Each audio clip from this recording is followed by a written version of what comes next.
We continue with our reading of Baker v. Carr. Part 4.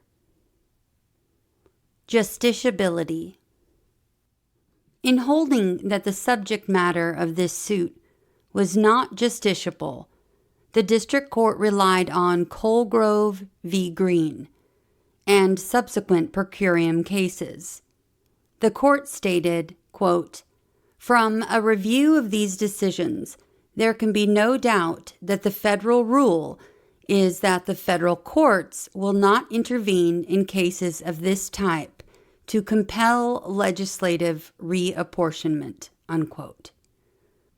We understand the district court to have read the cited cases as compelling the conclusion that since the appellants sought to have a legislative apportionment held unconstitutional, their suit presented a political question and was therefore non-justiciable. We hold that this challenge to an apportionment presents no non-justiciable political question. The cited cases do not hold the contrary. Of course, the mere fact that the suit seeks protection of a political right does not mean it presents a political question. Such an objection is little more than a play upon words. Rather, it is argued that apportionment cases, whatever the actual wording of the complaint, can involve no federal constitutional right except one resting on the guarantee of a Republican form of government, and that complaints based on that clause have been held to present political questions which are non-justiciable. We hold that the claim pleaded here neither rests upon nor implicates the guarantee clause, and that its justiciability is therefore not foreclosed by our decisions of cases involving that clause. The district court misinterpreted Colgrove v. Green and other decisions of this court on which it relied. Appellants claim that they are being denied equal protection is justiciable, and if discrimination is sufficiently shown, the right to relief under the Equal Protection Clause is not diminished by the fact that the discrimination relates to political rights. To show why we reject the argument based on the Guarantee Clause, we must examine the authorities under it. But because there appears to be some uncertainty as to why those cases did present political questions, and specifically as to whether this apportionment case is like those cases, we deem it necessary first to consider the contours of the political question doctrine. Our discussion, even at the price of extending this opinion, requires review of a number of political question cases in order to expose the attributes of the doctrine, attributes which in various settings diverge, combine, appear, and disappear in seeming disorderliness. Since that review is undertaken solely to demonstrate that neither singly nor collectively do these cases support a conclusion that this apportionment case is non-justiciable, we, of course, do not explore their implications in other contexts. That review reveals that in the Guarantee Clause cases and in the other political question cases, it is the relationship between the judiciary and the coordinate branches of the federal government, and not the federal judiciary's relationship to the states, which gives rise to the political question. We have said that in determining whether a question falls within the political question category, the appropriateness under our system of government of attributing finality to the action of the political departments, and also the lack of satisfactory criteria for a judicial determination are dominant considerations. The non-justiciability of a political question is primarily a function of the separation of powers. Much confusion results from the capacity of the political question label to obscure the need for case-by-case inquiry. Deciding whether a matter has in any measure been committed by the Constitution to another branch of government, or whether the action of that branch exceeds whatever authority has been committed, is itself a delicate exercise in constitutional interpretation, and is a responsibility of this court as ultimate interpreter of the Constitution. To demonstrate this requires no less than to analyze representative cases and to infer from them the analytical threads that make up the political question doctrine. We shall then show that none of those threads catches this case. Foreign relations. There are sweeping statements to the effect that all questions touching foreign relations are political questions. Not only does resolution of such issues frequently turn on standards that defy judicial application or involve the exercise of a discretion demonstrably committed to the executive or legislature, but many such questions uniquely demand single-voiced statement of the government's views. Yet it is error to suppose that every case or controversy which touches foreign relations lies beyond judicial cognizance. Our cases in this field seem invariably to show a discriminating analysis of the particular question posed, in terms of the history of its management by the political branches, of its susceptibility to judicial handling in the light of its nature and posture in the specific case, and of the possible consequences of judicial action. For example, though a court will not ordinarily inquire whether a treaty has been terminated, since on that question governmental action must be regarded as of controlling importance, if there has been no conclusive governmental action, then a court can construe a treaty and may find it provides the answer. Though a court will not undertake to construe a treaty in a manner inconsistent with a subsequent federal statute, no similar hesitancy obtains if the asserted clash is with state law. While recognition of foreign governments so strongly defies judicial treatment that without executive recognition, a foreign state has been called a republic of whose existence we know nothing, and the judiciary ordinarily follows the executive as to which nation has sovereignty over disputed territory. Once sovereignty over an area is politically determined and declared, courts may examine the resulting status and decide independently whether a statute applies to that area. Similarly, recognition of belligerency abroad is an executive responsibility, but if the executive proclamations fall short of an explicit answer, a court may construe them, seeking, for example, to determine whether the situation is such that statutes designed to assure American neutrality have become operative. Still again, though it is the executive that determines a person's status as representative of a foreign government, the executive's statements will be construed where necessary to determine the court's jurisdiction. Similar judicial action in the absence of a recognizedly authoritative executive declaration occurs in cases involving the immunity from seizure of vessels owned by friendly foreign governments. Dates of duration of hostilities. though it has been stated broadly that the power which declared the necessity is the power to declare its cessation and what the cessation requires. Here, too, analysis reveals isolable reasons for the presence of political questions underlying this court's refusal to review the political department's determination of when or whether a war has ended. Dominant is the need for finality in the political determination.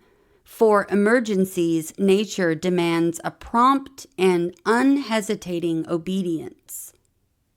Moreover, the cessation of hostilities does not necessarily end the war power.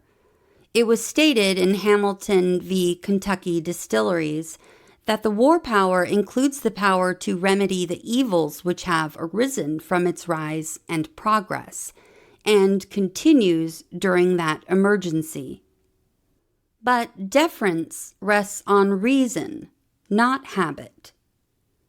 The question in a particular case may not seriously implicate considerations of finality. For example, a public program of importance like rent control, yet not central to the emergency effort. Further, clearly definable criteria for decision may be available. In such case, the political question barrier falls away. A court is not at liberty to shut its eyes to an obvious mistake when the validity of the law depends upon the truth of what is declared. It can inquire whether the exigency still existed upon which the continued operation of the law depended. On the other hand, even in private litigation which directly implicates no feature of separation of powers, lack of judicially discoverable standards and the drive for even-handed application may impel reference to the political department's determination of dates of hostilities beginning and ending. Validity of enactments. In Coleman v. Miller, this court held that the questions of how long a proposed amendment to the federal Constitution remained open to ratification, and what effect a prior rejection had on a subsequent ratification, were committed to congressional resolution and involved criteria of decision that necessarily escaped the judicial grasp.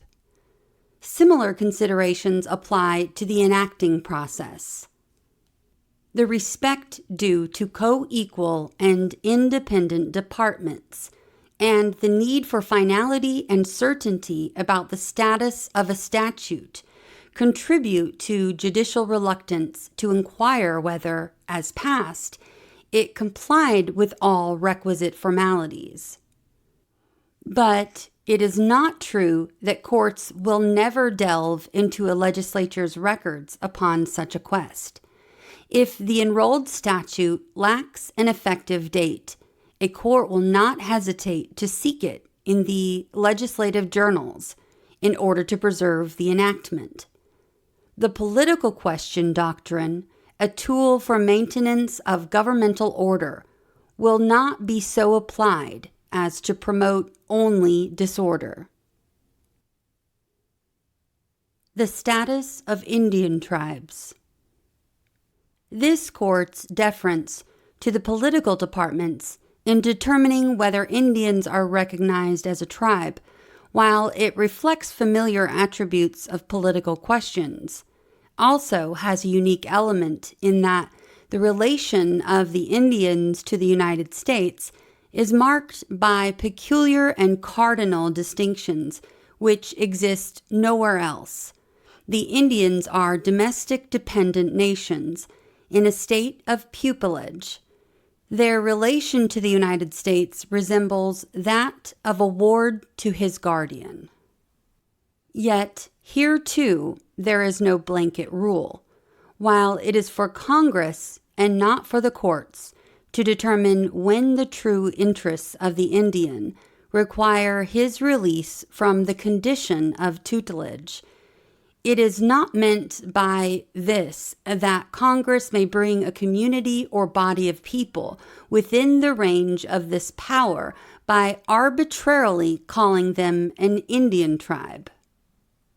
Able to discern what is distinctly Indian, the courts will strike down any heedless extension of that label. They will not stand impotent before an obvious instance of a manifestly unauthorized exercise of power. It is apparent that several formulations, which vary slightly according to the settings in which the questions arise, may describe a political question, although each has one or more elements which identify it as essentially a function of the separation of powers. Prominent on the surface of any case held to involve a political question is found a textually demonstrable constitutional commitment of the issue to a coordinate political department, or a lack of judicially discoverable and manageable standards for resolving it, or the impossibility of deciding without an initial policy determination of a kind clearly for non-judicial discretion, or the impossibility of a court's undertaking independent resolution without expressing lack of the respect due coordinate branches of government, or an unusual need for unquestioning adherence to a political decision already made, or the potentiality of embarrassment from multifarious pronouncements by various departments on one question. Unless one of these formulations is inextricable from the case at bar, there should be no dismissal for non-justiciability on the ground of a political question's presence. The doctrine of which we treat is one of political questions, not one of political cases. The courts cannot reject as no lawsuit a bona fide controversy as to whether some action denominated political exceeds constitutional authority. The cases we have reviewed show the necessity for discriminating inquiry into the precise facts and posture of the particular case, and the impossibility of resolution by any semantic cataloging. But it is argued that this case shares the characteristics of decisions that constitute a category not yet considered, cases concerning the Constitution's guarantee in Article 4, Section 4 of a Republican form of government. A conclusion as to whether the case at bar does present a political question cannot be confidently reached until we have considered those cases with special care. We shall discover that guarantee clause claims involve those elements which define a political question, and for that reason and no other, they are non-justiciable. In particular, we shall discover that the non-justiciability of such claims has nothing to do with their touching upon matters of state governmental organization. Republican form of government.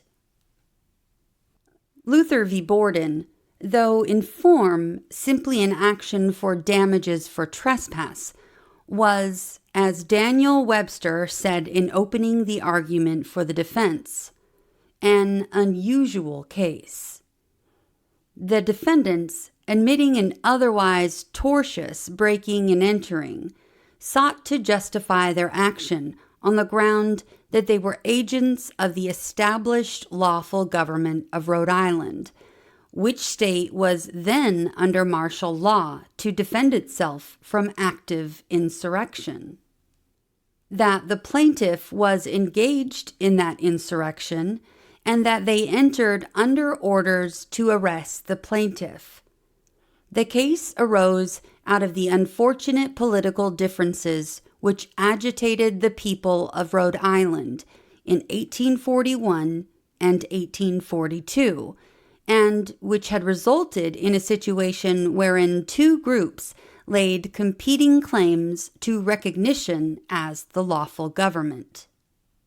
The plaintiff's right to recover depended upon which of the two groups was entitled to such recognition, but the lower court's refusal to receive evidence or hear argument on that issue, its charge to the jury that the earlier established or charter government was lawful, and the verdict for the defendants were affirmed upon appeal to this court. Chief Justice Taney's opinion for the court reasoned as follows. 1. If a court were to hold the defendants' acts unjustified because the charter government had no legal existence during the period in question, it would follow that all of that government's actions, laws enacted, taxes collected, salaries paid, accounts settled, sentences passed, were of no effect, and that the officers who carried their decisions into operation were answerable as trespassers, if not, in some cases, as criminals. There was, of course, no room for application of any doctrine of de facto status to uphold prior acts of an officer not authorized de jure, for such would have defeated the plaintiff's very action. A decision for the plaintiff would inevitably have produced some significant measure of chaos, a consequence to be avoided if it could be done without abnegation of the judicial duty to uphold the Constitution. 2. No state court had recognized as a judicial responsibility settlement of the issue of the locus of state governmental authority. Indeed, the courts of Rhode Island had in several cases held that it rested with the political power to decide whether the charter government had been displaced or not, and that the department had acknowledged no change. 3. Since the question relates altogether to the Constitution and laws of the state, the courts of the United States had to follow the state court's decisions unless there was a federal constitutional ground for overturning them. 4. No provision of the Constitution could be or had been invoked for this purpose except Article 4, Section 4, the Guarantee Clause. Having already noted the absence of standards whereby the choice between governments could be made by a court acting independently, Chief Justice Taney now found further textual and practical reasons for concluding that if any department of the United States was empowered by the Guarantee Clause to resolve the issue, it was not the judiciary. Quote, under this article of the Constitution, it rests with the Congress to decide what government is the established one in a state. For as the United States guarantee to each state a republican government, Congress must necessarily decide what government is established in the state before it can determine whether it is republican or not.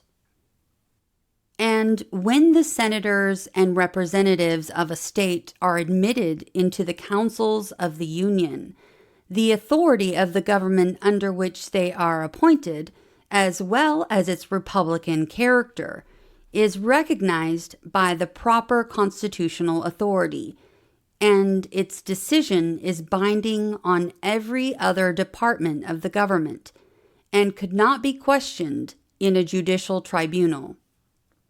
It is true that the contest in this case did not last long enough to bring the matter to this issue, and Congress was not called upon to decide the controversy. Yet the right to decide is placed there and not in the courts." Unquote. So too, as relates to the clause in the above-mentioned article of the Constitution providing for cases of domestic violence. It rested with Congress, too, to determine upon the means proper to be adopted to fulfill this guarantee by the Act of February 28, 1795. Congress provided that, in case of an insurrection in any state against the government thereof, it shall be lawful for the President of the United States, on application of the legislature of such state or of the executive, when the legislature cannot be convened, to call forth such number of the militia of any other state or states as may be applied for, as he may judge sufficient to suppress such insurrection. By this act, the power of deciding whether the exigency had arisen upon which the government of the United States is bound to interfere is given to the President. After the President has acted and called out the militia, is a circuit court of the United States authorized to inquire whether his decision was right? If the judicial power extends so far, the guarantee contained in the Constitution of the United States is a guarantee of anarchy and not of order. It is true that, in this case, the militia were not called out by the President, but upon the application of the governor under the charter government, the President recognized him as the executive power of the state and took measures to call out the militia to support his authority if it should be found necessary for the general government to interfere. Certainly no court of the United States, with a knowledge of this decision, would have been justified in recognizing the opposing party as the lawful government.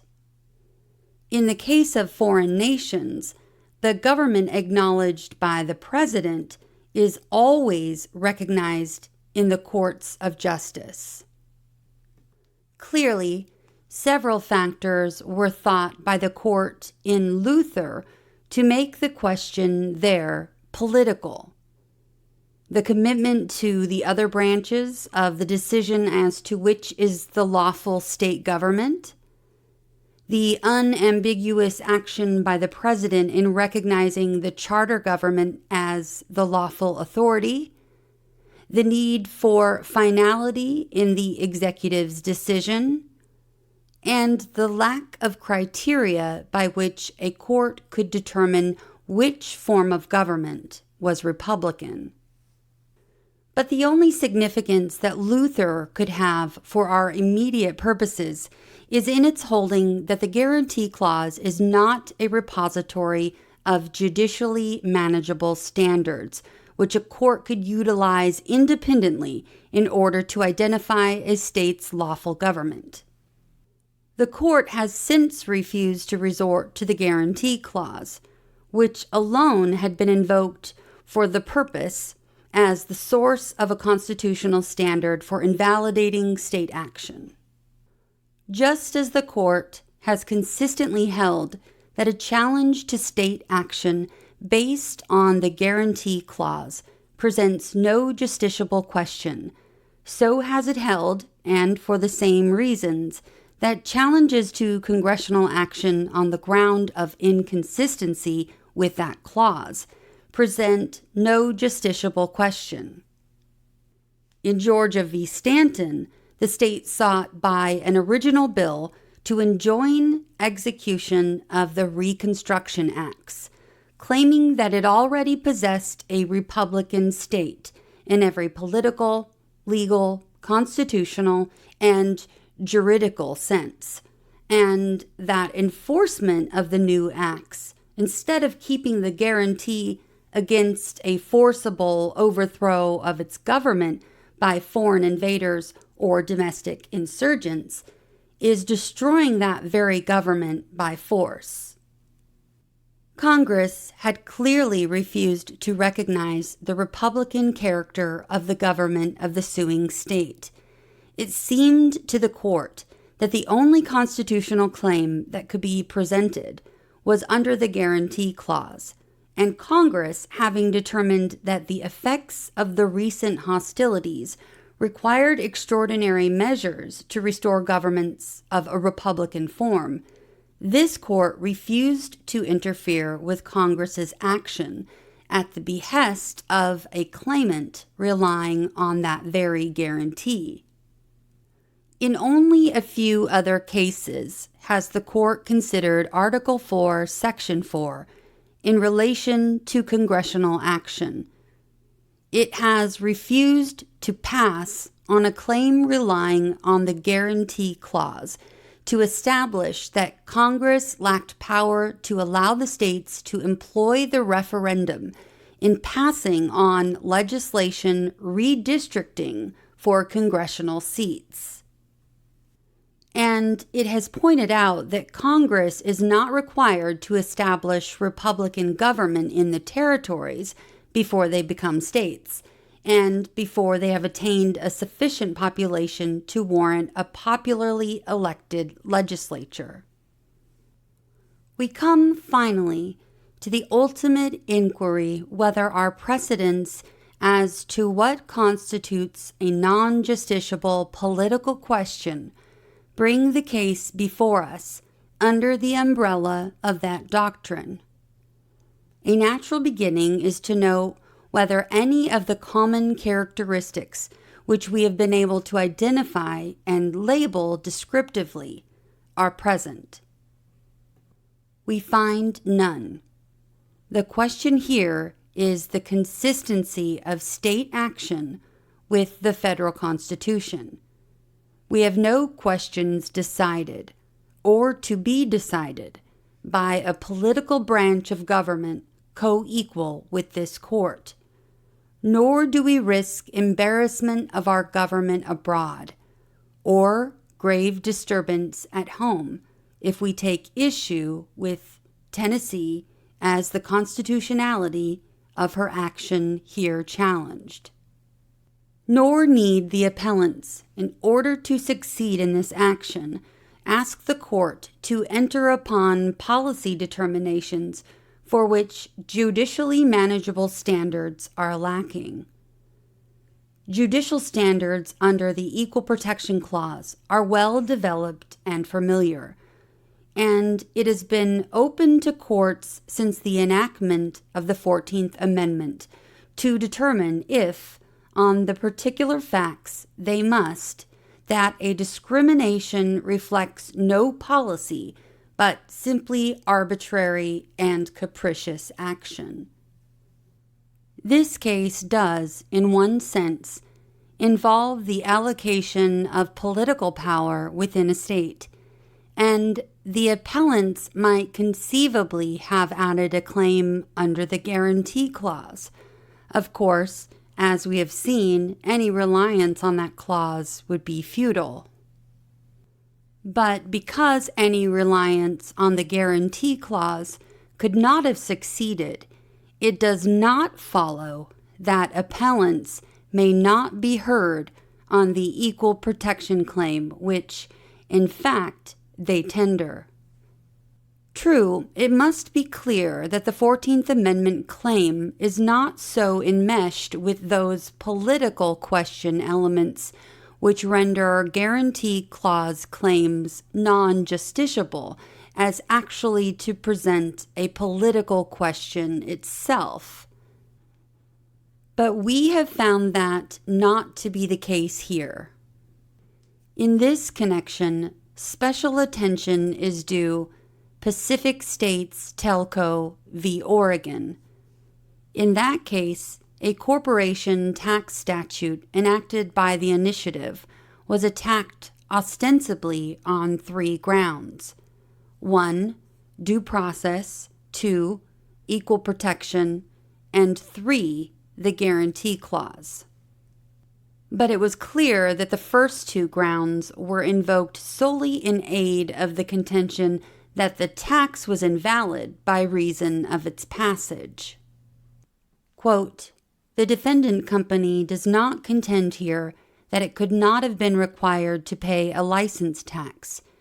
It does not assert that it was denied an opportunity to be heard as to the amount for which it was taxed, or that there was anything inhering in the tax or involved intrinsically in the law which violated any of its constitutional rights. If such questions had been raised, they would have been justiciable, and therefore would have required the calling into operation of judicial power. Instead, however, of doing any of these things, the attack on the statute here made is of a wholly different character. Its essentially political nature is at once made manifest by understanding that the assault which the contention here advanced makes it not on the tax as a tax, but on the state as a state. It is addressed to the framework and political character of the government by which the statute levying the tax was passed. It is the government, the political entity, which, reducing the case to its essence, is called to the bar of this court not for the purpose of testing judicially some exercise of power assailed, on the ground that its exertion has injuriously affected the rights of an individual because of repugnancy to some constitutional limitation, but to demand of the state that it establish its right to exist as a state, republican in form." Unquote.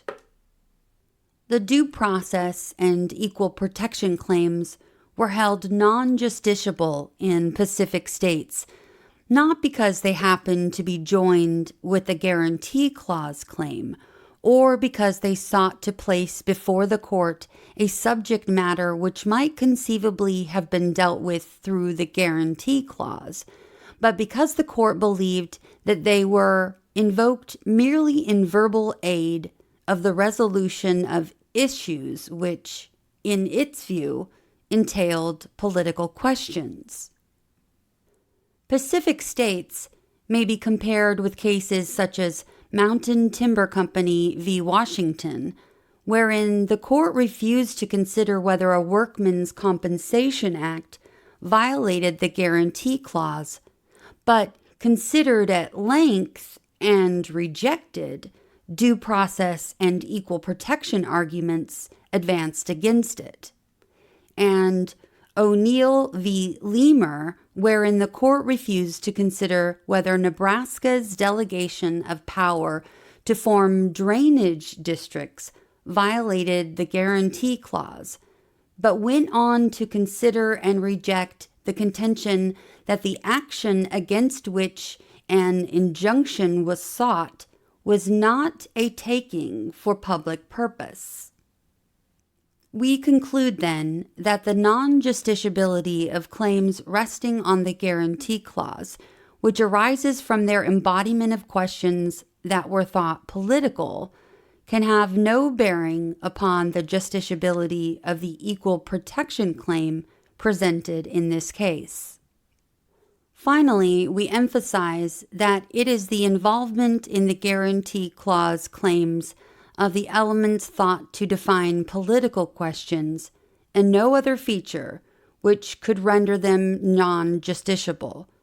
Specifically, we have said that such claims are not held non-justiciable because they touch matters of state governmental organization. A brief examination of a few cases demonstrates this. When challenges to state action respecting matters of the administration of the affairs of the state and the officers through whom they are conducted have rested on claims of constitutional deprivation, which are amenable to judicial correction, this court has acted upon its view of the merits of the claim. For example, in Boyd v. Nebraska ex rel. Thayer, we reversed the Nebraska Supreme Court's decision that Nebraska's governor was not a citizen of the United States or of the state, and therefore could not continue in office.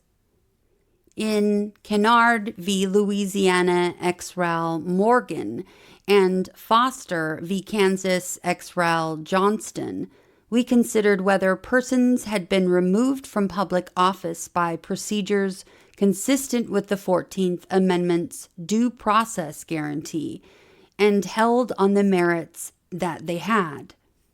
And only last term, in Gomillion v. Lightfoot, we applied the 15th Amendment to strike down a redrafting of municipal boundaries which affected a discriminatory impairment of voting rights in the face of what a majority of the Court of Appeals thought to be a sweeping commitment to state legislatures of the power to draw and redraw such boundaries.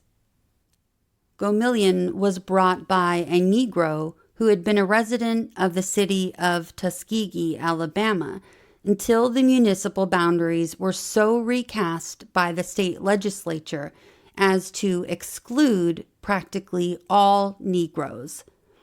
The plaintiff claimed deprivation of the right to vote in municipal elections.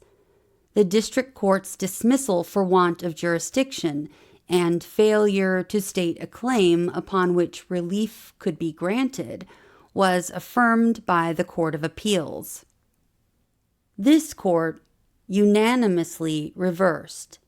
This court's answer to the argument that states enjoyed unrestricted control over municipal boundaries was, quote, legislative control of municipalities, no less than other state power, lies within the scope of relevant limitations imposed by the United States Constitution. The opposite conclusion, urged upon us by respondents, would sanction the achievement by a state of any impairment of voting rights whatever, so long as it was cloaked in the garb of the realignment of political subdivisions. It is inconceivable that guarantees embedded in the Constitution of the United States may thus be manipulated out of existence, unquote. To a second argument that Colgrove v. Green was a barrier to hearing the merits of the case, the court responded that Gomillion was lifted out of the so-called political arena and into the conventional sphere of constitutional litigation because here was discriminatory treatment of a racial minority violating the 15th Amendment. A statute which is alleged to have worked unconstitutional deprivations of petitioners' rights is not immune to attack simply because the mechanism employed by the legislature is a redefinition of municipal boundaries, while in form this is merely an act redefining metes and bounds. If the allegations are established, the inescapable human effect of this essay in geometry and geography is to despoil colored citizens, and only colored citizens, of their theretofore enjoyed voting rights. That was not Colgrove v. Green. When a state exercises power wholly within the domain of the state interest, it is insulated from federal judicial review. But such insulation is not carried over when state power is used as an instrument for circumventing a federally protected right. We have not overlooked such cases as In re Sawyer and Walton v. House of Representatives, which held that federal equity power could not be exercised to enjoin a state proceeding to remove a public officer. But these decisions explicitly reflect only a traditional limit upon equity jurisdiction and not upon federal courts' power to inquire into matters of state governmental organization.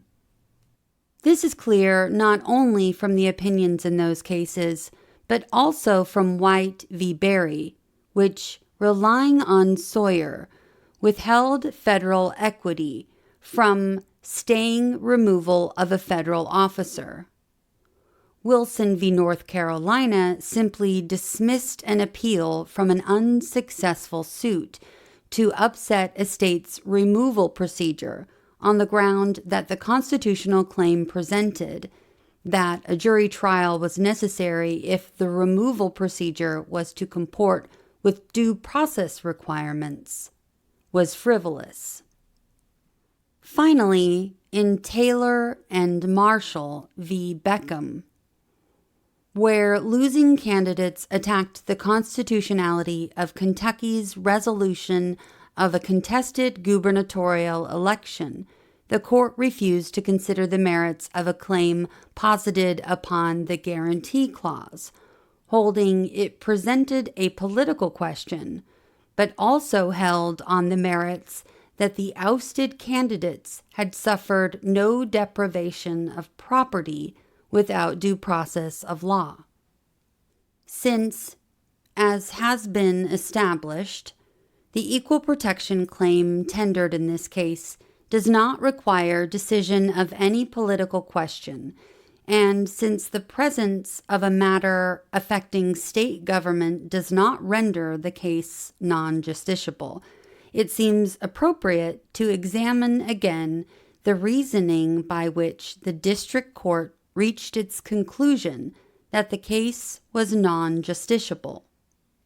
We have already noted that the district court's holding that the subject matter of this complaint was non-justiciable relied upon Colgrove v. Green and later cases. Some of those concerned the choice of members of a state legislature, as in this case. Others, like Colgrove itself and earlier precedents, concerned the choice of representatives in the federal Congress. Smiley, Koenig, and Carroll settled the issue in favor of justiciability of questions of congressional redistricting. The court followed these precedents in Colgrove, although over the dissent of 3 of the 7 justices who participated in that decision. On the issue of justiciability, all 4 justices comprising a majority relied upon Smiley v. Holm, but in 2 opinions, one for 3 justices and a separate one by Mr. Justice Rutledge. The argument that congressional redistricting problems presented a political question, the resolution of which was confided to Congress, might have been rested upon Article 1, Section 4, Article 1, Section 5, Article 1, Section 2, and Amendment 14, Section 2. Mr. Justice Rutledge said, "But for the ruling in Smiley v. Holm, I should have supposed that the provisions of the Constitution, Article 1, Section 4, that the times, places, and manner of holding elections for representatives shall be prescribed in each state by the legislature thereof, but the Congress may at any time by law make or alter such regulations. Vesting in Congress the duty of apportionment of representatives among the several states according to their respective numbers. And Article 1, Section 5, making each house the sole judge of the qualification of its own members, would remove the issues in this case from justiciable cognizance, But in my judgment, the Smiley case rules squarely to the contrary, save only in the matter of degree. Assuming that that decision is to stand, I think that its effect is to rule that this court has power to afford relief in a case of this type as against the objection that the issues are not justiciable. Accordingly, Mr. Justice Rutledge joined in the conclusion that the case was justiciable, although he held that the dismissal of the complaint should be affirmed. His view was that the shortness of the time remaining before forthcoming elections makes it doubtful whether action could or would be taken in time to secure for petitioners the effective relief they seek.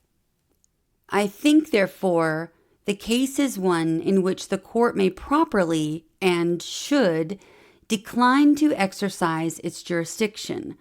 Accordingly, the judgment should be affirmed, and I join in that disposition of the cause. Article 1, Sections 2, 4, and 5, and Amendment 14, Section 2, relate only to congressional elections, and obviously do not govern apportionment of state legislatures.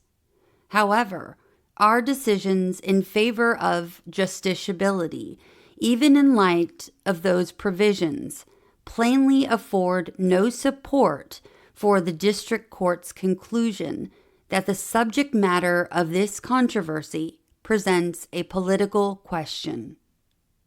Indeed, the refusal to award relief in Colgrove resulted only from the controlling view of a want of equity. Nor is anything contrary to be found in those per curiams that came after Colgrove. This court dismissed the appeals in Cook v. Fortson and Turman v. Duckworth as moot. McDougall v. Green held only that, in that case, equity would not act to void the state's requirement that there be at least a minimum of support for nominees for statewide office over at least a minimal area of the state.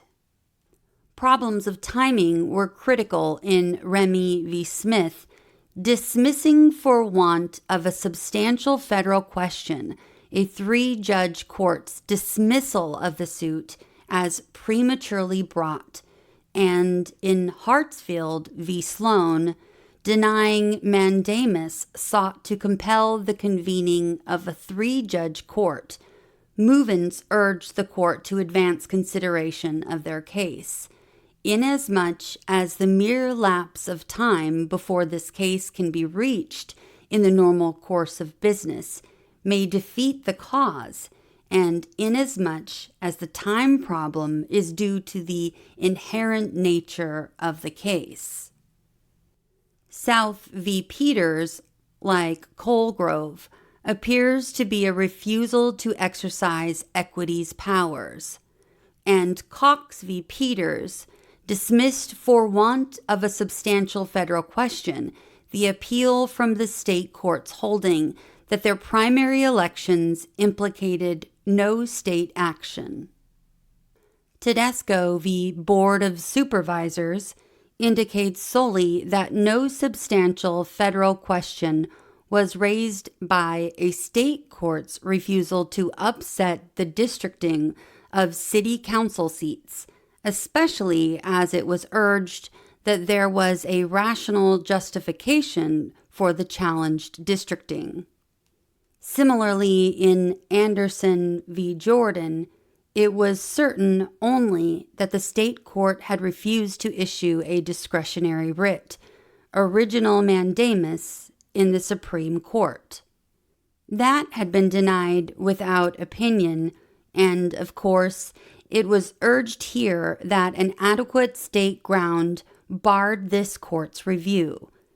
And in Kidd v. McCandless, the Supreme Court of Tennessee held that it could not invalidate the very statute at issue in the case at bar, but its holding rested on its state law of remedies, i.e., the state view of de facto officers, and not on any view that the norm for legislative apportionment in Tennessee is not numbers of qualified voters resident in the several counties.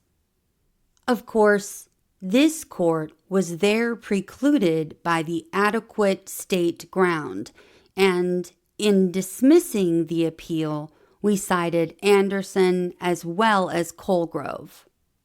Nor does the Tennessee court's decision in that case bear upon this, for just as in Smith v. Holm and McGraw v. Donovan, a state court's inability to grant relief does not bar a federal court's assuming jurisdiction to inquire into alleged deprivation of federal constitutional rights. Problems of relief also controlled in Radford v. Gary, affirming the district court's refusal to mandamus the governor to call a session of the legislature to mandamus the legislature then to apportion, and if they did not comply, to mandamus the state Supreme Court to do so. And Matthews v. Handley affirmed a refusal to strike down the state's gross income tax statute, urged on the ground that the legislature was malapportioned, that had rested on the adequacy of available state legal remedies for suits involving that tax, including challenges to its constitutionality. Lastly, in Colgrove v. Barrett, in which Mr. Justice Rutledge concurred in this court's refusal to note the appeal from a dismissal for want of equity, is sufficiently explained by his statement in Cook v. Fordson.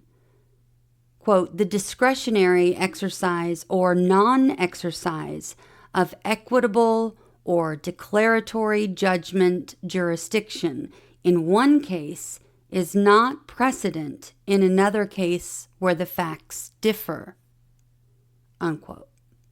We conclude that the complaint's allegations of a denial of equal protection present a justiciable constitutional cause of action upon which appellants are entitled to a trial and a decision. The right asserted is within the reach of the judicial protection under the 14th Amendment. The judgment of the district court is reversed, and the cause is remanded for further proceedings consistent with this opinion. Reversed and remanded.